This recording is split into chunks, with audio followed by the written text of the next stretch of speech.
Hello students, आज हम class 7th honeycomb की second lesson a gift of chappals के सेकंड पार्ट के का हिंदी में एक्सप्लेनेशन जानेंगे। मृदु क्रैप्ट अप, मृदु सरक कर खिड़की पर ऊपर आ गई। लाली बैठी हुई थी लिटिल, थोड़ी सी दूरी पर। ऑकवर्डली, फूहड़पन से होल्डिंग पकड़े हुए अपने वायलिन को और बो स्ट्रिंग गज को। हर एल्बोज, उसकी कोहनियाँ जटिंग निकली हुई थी आउट बाहर, और उसकी आंखें ग्लेज्ड चमक रही थी विद कंसंट्रेशन, ध्यान केंद्रित करने के कारण। कंसंट्रेशन, ध्यान केंद्रित करने से। इन फ्रंट ऑफ हर, उसके सामने।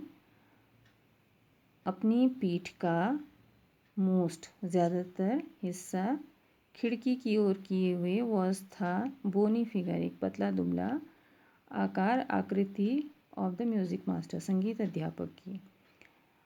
ही had a mostly bald head, उनका अधिकतर गंजा सिर था जिस पर क्या थी, fringe of old black hair, तेल लगे काले बालों की झालर फॉलिंग निकली हुई थी उनके कानों के आसपास, और एक पुराने फैशन की चोटी थी।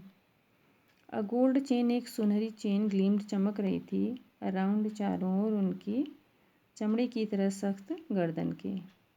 एंड डायमंड रिंग, हीरे की अंगूठी ग्लिटर चमक रही थी उनके हाथों में, और वो ग्लाइडेड अप एंड डाउन, ऊपर नीचे सरक रही थी वायलिन बजाते समय।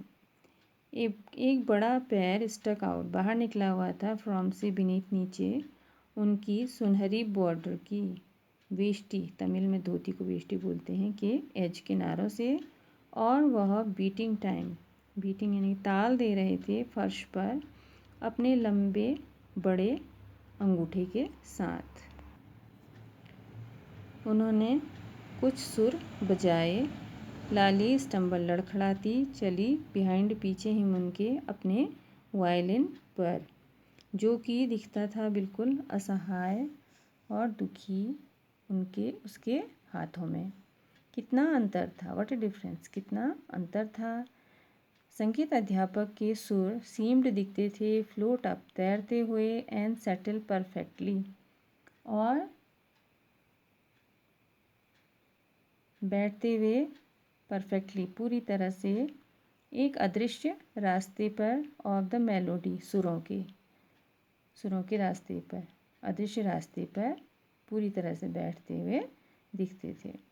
It was like the wheels of a train fitting smoothly into the rails, ये इस तरह से था कि रेल के पहिए लगे हुए थे स्मूथली, बहुत अच्छी तरह से रेल में, एंड बिजिंग अलोंग, और साथ में क्या कर रहे थे, एक सुर में एक संगीत सीटी जैसी बजा रहे थे। एज रवि सेड, जैसा कि रवि ने कहा।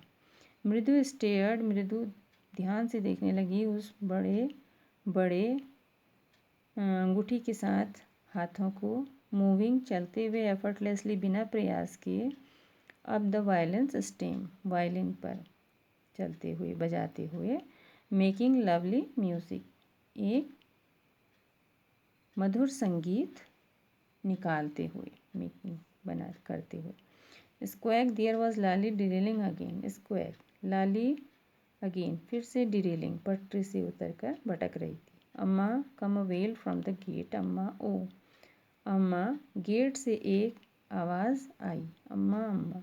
Ravi send that beggar away, cried his mother from the back veranda, पिछले बरामदे से उसकी माँ चिल्लाई, रवि इस भिखारी को भगा दो। वेयर शी वॉज चैटिंग, जहाँ वह बात कर रही थी विद तापी के साथ। He has been coming here every day for the past week, वह हैज़ बीन कमिंग, आ रहा है, एवरी डे, हर दिन, फॉर द पास्ट वीक, पिछले हफ्ते से, and it's time he found another house to beg from, और अब उसे फाउंड, पा लेना चाहिए दूसरा घर, टू बैक फ्रॉम, भीख के लिए। पाती ने एक्सप्लेन, पूरे विस्तार से बताया तापी को।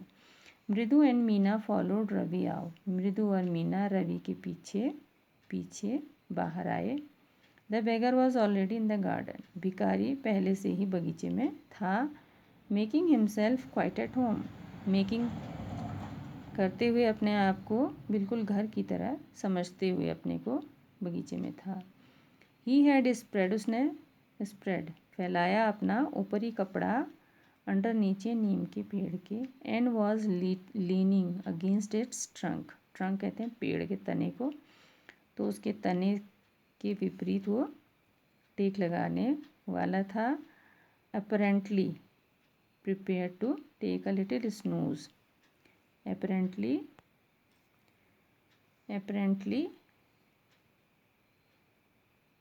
स्पष्ट रूप से प्रिपेयर तैयार होते हुए, टू टेक लेने को एक छोटी सी, जबकि वाइल जब तक वह इंतज़ार करे फॉर द आर्म्स भीख के एपियर आने का।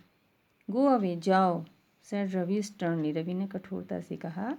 माई पाती सेज, मेरी पाती कहती है, it's time you found another house to beg from, इस समय तुम्हें भीख के लिए दूसरा घर ढूंढना चाहिए। The beggar open his eyes, भिखारी ने अपनी आंखें खोली, वेरी वाइड, पूरे खोल के, जो पूरा चौड़ा करके कहते हैं, पूरी चौड़ी करके अपनी आंखें खोली, एंड गेज्ड, देखने लगा, at each of the children one by one, एक एक करके, ईच चिल्ड्रन, प्रत्येक बच्चे को। The ladies of this house, इस घर की महिलाएं, ही सेड, उसने कहा, एट लास्ट, अंत में, in a voice choked with feeling, तो जो गला रुध जाता है जब आदमी रोने को होता है, तो अपनी भावनाओं के साथ उसकी आवाज़ रुध गई। आर वेरी काइंड सोल्स, बहुत दयालु आत्माएं हैं। I have kept my body and soul together on their generosity for a whole week. I have kept my body and soul together, यानी मैं किसी तरह से जीवित बचा हूँ उनकी दयालुता पर, फॉर ए होल वीक, पूरा हफ्ता। I can not believe that they would turn me away, मैं विश्वास नहीं कर सकता कि वे वुड टर्न माने मुझे, टर्न लौटाना, वुड है तो लौटा देंगी वापस। ही रेज्ड हिज वॉइस, उसने अपनी आवाज़ ऊंची करी, अम्मा, ओ अम्मा। Sad his well might be, उसकी आवाज़ दुखी थी, लेकिन इट सर्टेनली, निश्चित तौर से, वॉजंट फीबल, फीबल कमज़ोर नहीं थी। It began in a deep strong rumble somewhere in his withered belly, यह शुरू हुई गहरी तेज़ गड़गड़ाहट से, कहीं उसकी खाली पेट से, और केम आई, booming out of his mouth, उसके मुंह से फूटते हुए, विद इट्स फ्यू रिमेनिंग, उसके कुछ बचे हुए दांत, stained brown with betel chewing, पान चबाने से हुए भूरे धब्बों वाले दांतों के साथ। Ravi, tell him there is nothing left in the kitchen, Ravi, उसे बता दो कि किचन में कुछ नहीं बचा है। कॉल्ड रुकुमनी, रुकुमनी ने कहा, and he is not to come again, और वो दोबारा ना आए। टेल हिम दैट, उसे बता दो। शी साउंडेड फेड अप, वह फेड अप, तंग आ चुकी थी जैसे। Ravi didn't have to repeat it all to the beggar, Ravi को did not have to repeat, दोहराना नहीं हुआ ये सब भिखारी के लिए। वट इज़ मदर सेड, जो कुछ उसकी माँ ने कहा, हैड बीन ईजी, आसान था, फॉर देम, उसके लिए, ऑल टू हियर, सब कुछ सुनना आसान था।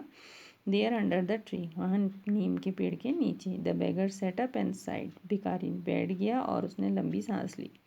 I L go, he said wearily, मैं जाता हूँ, उसने थकी आवाज़ में कहा। Only let me have a rest here under his tree, केवल मुझे यहाँ पर पेड़ के नीचे आराम करने दो। The sun is so hot, सूरज बहुत गर्म है। The tar has melted on the road, जो तारकोल है वो सड़क पर पिघल गया है। My feet are already blistered, मेरे